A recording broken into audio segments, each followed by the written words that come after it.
ನಾನು ಡೈರೆಕ್ಟಾಗಿ ತವದ ಮೇಲೆ ತಡ್ತೀನಿ, ಯಾಕೆ ಅಂದರೆ ಅದು ಗರಿಗರಿಯಾಗಿ ಆಗುತ್ತೆ ಅನ್ನೋದು ನನ್ನ ಉದ್ದೇಶ.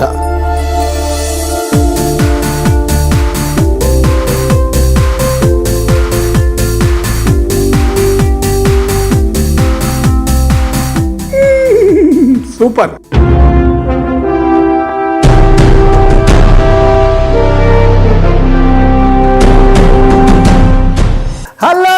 Hello. Welcome to Sweet Kara Coffee presented by India Sweet House.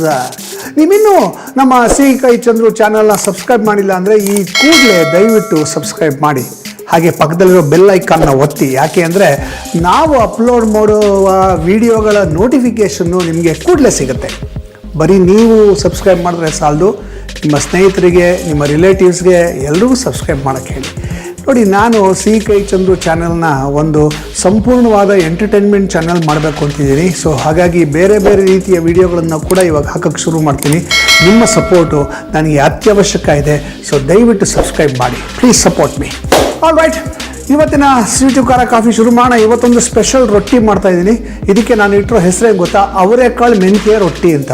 ಅವರೆಕಾಳು ಮತ್ತು ಮೆಂತ್ಯ ಸೊಪ್ಪನ್ನು ಬಳಸಿ ಒಂದು ಅದ್ಭುತವಾದ ರೊಟ್ಟಿ ಮಾಡ್ತಾಯಿದ್ದೀನಿ. ಏನೇನು ಪದಾರ್ಥಗಳು ಬೇಕು ನೋಟ್ ಮಾಡ್ಕೊಳ್ಳಿ. ಅಕ್ಕಿ ಹಿಟ್ಟು ಒಂದು 2 ಕಪ್ ಅಷ್ಟು ಇಟ್ಕೊಂಡಿದ್ದೀನಿ. 1 ಕಪ್ ಅಷ್ಟು ಬೇಯಿಸಿರುವಂಥ ಅವರೆಕಾಳು, ಒಂದು ಸ್ವಲ್ಪ ಸಣ್ಣದಾಗಿ ಹೆಚ್ಚಿರ್ತಕ್ಕಂಥ ಕೊತ್ತಂಬರಿ ಸೊಪ್ಪು, ಸಣ್ಣದಾಗಿ ಹೆಚ್ಚಿರ್ತಕ್ಕಂಥ ಕರಿಬೇವಿನ ಸೊಪ್ಪು, ಸಣ್ಣದಾಗಿ ಹೆಚ್ಚಿರ್ತಕ್ಕಂಥ ಹಸಿ ಮೆಣಸಿನ್ಕಾಯಿ ಮತ್ತು ಮೆಂತ್ಯ ಸೊಪ್ಪನ್ನು ಕೂಡ ಚೆನ್ನಾಗಿ ಸಣ್ಣದಾಗಿ ಹೆಚ್ಚಿ ಉಪ್ಪು ನೀರಲ್ಲಿ ನೆನೆಸಿ ಅದನ್ನು ಸ್ವಲ್ಪ ಹೊತ್ತು ಬಿಟ್ಟು ಆಮೇಲೆ ಸಣ್ಣದಾಗಿ ಹೆಚ್ಚಿದ್ದೀವಿ.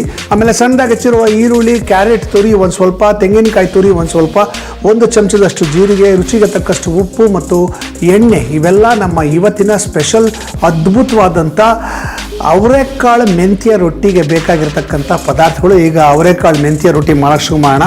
ಸೊ ಫಸ್ಟ್ ಏನು ಮಾಡಬೇಕು ಅಂದರೆ ಒಂದು ಬೌಲ್ಗೆ ಈ ಎಲ್ಲ ತರಕಾರಿಗಳನ್ನು ಹಾಕ್ಕೊಂಡ್ಬಿಡೋಣ. ಈರುಳ್ಳಿ, ಕ್ಯಾರೆಟು, ಮೆಂತ್ಯ ಸೊಪ್ಪು, ಸಣ್ಣದಾಗಿ ಹೆಚ್ಚಿರುವ ಮೆಂತ್ಯ ಸೊಪ್ಪು, ಓಕೆ, ಸಣ್ಣದಾಗಿ ಹೆಚ್ಚಿರುವಂಥ ಕರಿಬೇವಿನ ಸೊಪ್ಪು, ಹಸಿ ಮೆಣಸಿನಕಾಯಿ.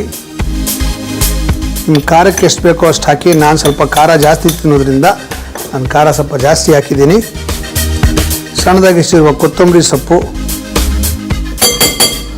1 ಸ್ಪೂನಷ್ಟು ಜೀರಿಗೆ, ತೆಂಗಿನಕಾಯಿ ತುರಿ, ಒಂದು ಅರ್ಧ ಕಪ್ಪಷ್ಟು ತೆಂಗಿನಕಾಯಿ ತುರಿ, ಓಕೆ. ಇದಿಷ್ಟು ಹಾಕು. ರುಚಿಗೆ ತಕ್ಕಷ್ಟು ಉಪ್ಪು ಹಾಕ್ಬಿಡೋಣ. ಉಪ್ಪು ಹಾಕಿ ಇದನ್ನು ಚೆನ್ನಾಗಿ ಮಿಕ್ಸ್ ಮಾಡಬೇಕು. ಮಿಕ್ಸ್ ಮಾಡಿಬಿಟ್ಟು 2 ನಿಮಿಷ ಬಿಡಬೇಕು.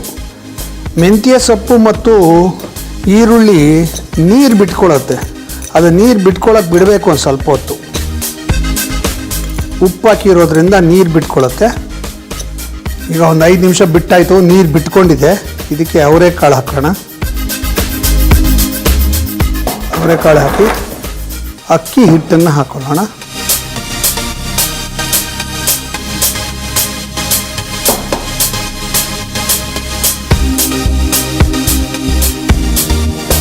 ಆ ನೀರು ಬಿಟ್ಕೊಂಡಿರೋದಕ್ಕೆ ಎಷ್ಟು ಬೇಕೋ ಅಷ್ಟು ಅಕ್ಕಿ ಹಿಟ್ಟು ಹಾಕೊಳ್ಳೋಣ. ಆವಾಗ ಕರೆಕ್ಟಾಗಿ ಸಿಗುತ್ತೆ. ಉಂಡೆ ಕಟ್ಟೋ ಹದಕ್ಕೆ ಬರುತ್ತೆ ನೋಡಿ. ಹಿಂಗೆ ಒಂದು ವೇಳೆ ನಿಮ್ಗೆ ಇನ್ನೂ ಸ್ವಲ್ಪ ನೀರು ಬೇಕು ಅಂದರೆ ಒಂಚೂರು ನೀರು ಹಾಕ್ಕೊಂಡು ಹಿಟ್ಟು ಕಲಿಸ್ಕೋಬೇಕು.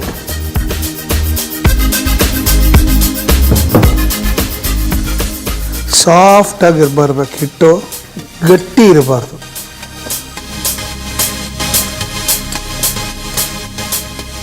ಈ ಥರ ಸಾಫ್ಟಾಗಿ ಹಿಟ್ಟು ಕಲಸಿ ಇದನ್ನು ಒಂದು 5 ನಿಮಿಷ ಬಿಟ್ಬಿಡಬೇಕು. ಆವಾಗ ಚೆನ್ನಾಗಿ ಅಕ್ಕಿ ಹಿಟ್ಟು ನೀರನ್ನು ಹೀರ್ಕೊಂಡು ಒಂಚೂರು ಟೈಟ್ ಆಗುತ್ತೆ. ಈಗ ಒಂದು ತಗೊಂಡು ತವಕ್ಕೆ ಒಂದು ಸ್ವಲ್ಪ ಎಣ್ಣೆ ಹಾಕಿ ಒಂದು ಉಂಡೆ ತಗೋಬೇಕಿದು. ಒಂದು ಮೀಡಿಯಮ್ ಸೈಜ್ ಉಂಡೆ ತಗೋಬೇಕು.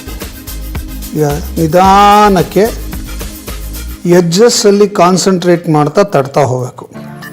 3 ಬೆರಳಲ್ಲಿ ತಡ್ತಾ ಹೋದರೆ ಸಾಕು. ಅದು ಅಗಲ ಆಗ್ತಾ ಆಗುತ್ತೆ, ಆಗ್ತಾ ತೆಳ್ಳಗಾಗುತ್ತೆ. ಕೆಲವರು ಪ್ಲಾಸ್ಟಿಕ್ ಮೇಲೆ ತಡ್ತಾರೆ, ಕೆಲವರು ಬಾಳೆ ಎಲೆ ಮೇಲೆ ತಡ್ತಾರೆ. ಅವರವರ ಚಾಯ್ಸ್ ಅದು. ನಾನು ಡೈರೆಕ್ಟಾಗಿ ತವದ ಮೇಲೆ ತಡ್ತೀನಿ. ಯಾಕೆ ಅಂದರೆ ಅದು ಗರ್ಗರಿಯಾಗಿ ಆಗತ್ತೆ ಅನ್ನೋದು ನನ್ನ ಉದ್ದೇಶ. ಚೆನ್ನಾಗೆ ಗರ್ಗರಿ ಆಗಬೇಕು ಅಂದರೆ ತವದ ಮೇಲೆ ತೆಳ್ಳಗೆ ತಟ್ಟಬೇಕು, ಆವಾಗ ಚೆನ್ನಾಗಾಗತ್ತೆ. ಸೆಂಟ್ರಿಂದ ಎಜ್ಜಸ್ಕೋಬೇಕು, ಆವಾಗ ತೆಳ್ಳಗೆ ತಟ್ಟಕ್ಕೆ ಸಾಧ್ಯ.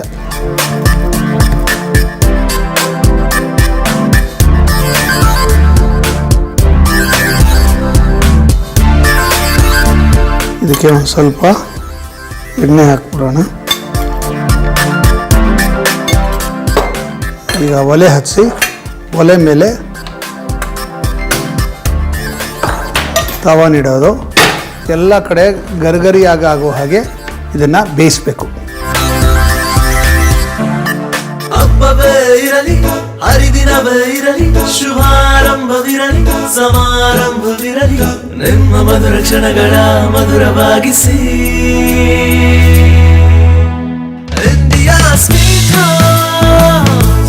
India Sweet House, making life sweeter. ಒಂದು ಹಳ್ಳಿನಲ್ಲಿ ಒಬ್ಬ ರೈತ ಇದ್ದಂತೆ. ಈ ರೈತನ ಹತ್ರ ಸುಮಾರು ಒಂದು 15-20 ಕುರಿ ಇತ್ತಂತೆ. ಇವನು ಆ ಕುರಿನ ಭಾಳ ಪ್ರೀತಿಯಿಂದ ಸಾಕ್ತಿದ್ದಂತೆ, ಅದನ್ನು ದಿನ ಕರ್ಕೊಂಡು ಹೋಗಿ ಮೇಯಿಸ್ತಿದ್ದಂತೆ, ಅದನ್ನು ತುಂಬ ಚೆನ್ನಾಗಿ ನೋಡ್ಕೊತಿದ್ದಂತೆ. ಇವನ ಜಮೀನು ಪಕ್ಕದಲ್ಲಿ ಇನ್ನೊಬ್ಬ ರೈತ ಇದ್ದಂತೆ. ಅವನ ಹತ್ರ ಒಂದು ನಾಯಿ ಇತ್ತಂತೆ. ಈ ನಾಯಿ ಯಾವಾಗ್ಲೂ ಈ ಕುರಿಗಳನ್ನ ಅಟ್ಯಾಕ್ ಮಾಡಿ ಒಂದು ಕುರಿನ ಸಾಯಿಸ್ಬಿಡೋದಂತೆ. ಇವನು ಅಯ್ಯೋ ನನ್ನ ಕುರಿನ ಸಾಯಿಸ್ಬಿಡ್ತಲ್ಲ ಅಂತ ಹೋಗಿ ಪಕ್ಕದ ಮನೆ ಮಾಲೀಕನಿಗೆ, ನೋಡಪ್ಪ ನಿನ್ನ ನಾಯಿ ಈ ಥರ ನನ್ನ ಕುರಿನ ಸಾಯಿಸ್ತು, ಸ್ವಲ್ಪ ಕಂಟ್ರೋಲ್ ಮಾಡಪ್ಪ ಅಂದರೆ, ರೇ ನಾಯಿ ನಾವೇನ್ರಿ ಕಂಟ್ರೋಲ್ ಮಾಡೋದು, ಅದು ಸಾಯಿಸ್ಕೊಳತ್ತು ಹೋಗ್ರಿ ಆ ಕಡೆಗೆ ಅಂತೇನೋ ಅವನೇನೋ ಬೈದ್ಬಿಟ್ನಂತೆ. ಇದೇ ಥರ 1 ತಿಂಗಳಾಯಿತು, 2 ತಿಂಗಳಾಯಿತು. ಆವಾಗ ಈ ನಾಯಿ ಅಟ್ಯಾಕ್ ಮಾಡಿ ಒಂದೊಂದು ಕುರಿನ ಸಾಯಿಸ್ತಾ ಇತ್ತಂತೆ. ಇಂಥ ಸಂದರ್ಭದಲ್ಲಿ ಈ ರೈತ ಏನು ಮಾಡಬೇಕು ಅಂತ ನಿಮ್ಗೆ ಯೋಚನೆ ಮಾಡ್ತೀರಾ? ಸಾಮಾನ್ಯವಾಗಿ ನಾವೇನು ಯೋಚನೆ ಮಾಡ್ತೀವಿ ಅಂದರೆ, ಅವನು ಕೋರ್ಟ್ಗೆ ಹೋಗಬೇಕು ಅಥವಾ ಪೊಲೀಸ್ ಕಂಪ್ಲೇಂಟ್ ಕೊಡಬೇಕು, ಈ ಥರದ್ದೇನೋ ಒಂದನ್ನು ಯೋಚನೆ ಮಾಡ್ತೀವಿ. ಆದರೆ ಈ ರೈತ ಮಾಡಿದ್ದೇ ಬೇರೆ.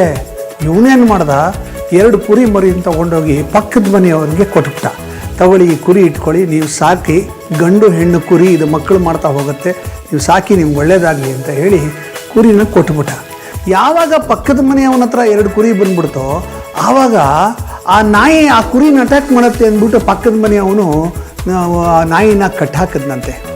ಯಾಕೆ ಈ ಕತೆ ಹೇಳಿದೆ ಅಂದರೆ, ಸಾಮಾನ್ಯವಾಗಿ ನಮಗೆ ತೊಂದರೆಗಳು ಸಮಸ್ಯೆಗಳು ಉಂಟಾಗ್ತಾನೆ ಇರುತ್ತೆ.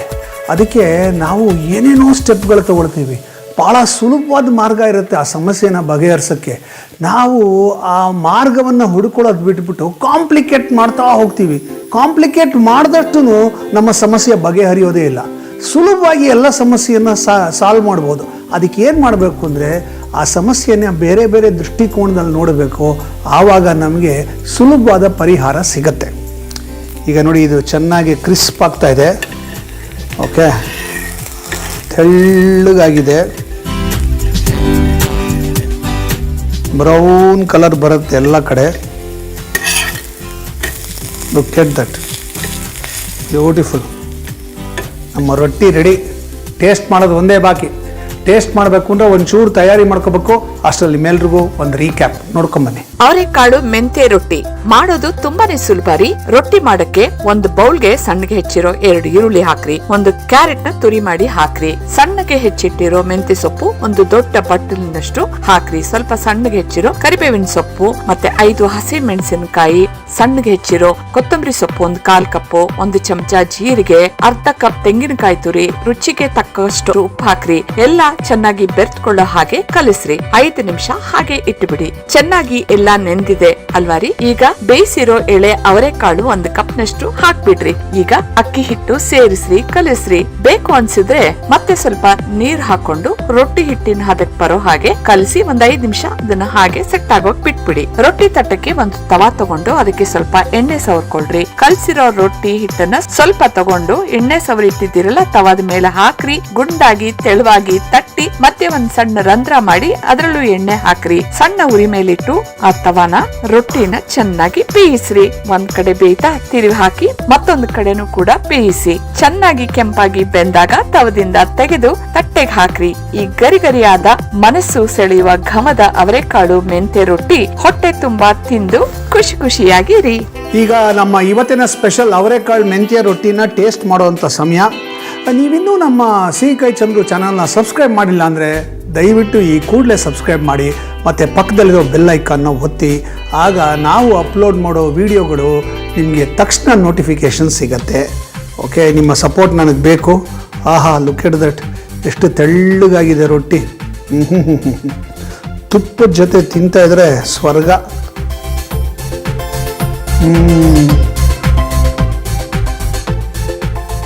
ಪರ್ಫೆಕ್ಟ್ ರೊಟ್ಟಿ. ನಾನು ಹೇಳಿಲ್ವಾ, ಮೆಂತ್ಯ ಸೊಪ್ಪನ್ನ ತೊಳೆದ್ಬಿಟ್ಟು ಉಪ್ಪು ನೀರಲ್ಲಿ ಸ್ವಲ್ಪ ಹೊತ್ತು ನೆನೆಸ್ಬಿಟ್ಟು ಆಮೇಲೆ ಹೆಚ್ಚಿದ್ರೆ ಮೆಂತ್ಯ ಸೊಪ್ಪಿನ ಕಹಿ ಕಡಿಮೆ ಆಗುತ್ತೆ ಅಂತ. ನೋಡಿ, ಇದರದ್ದು ಕಹಿನೇ ಇಲ್ಲ, ಅಷ್ಟು ಚೆನ್ನಾಗಾಗಿದೆ.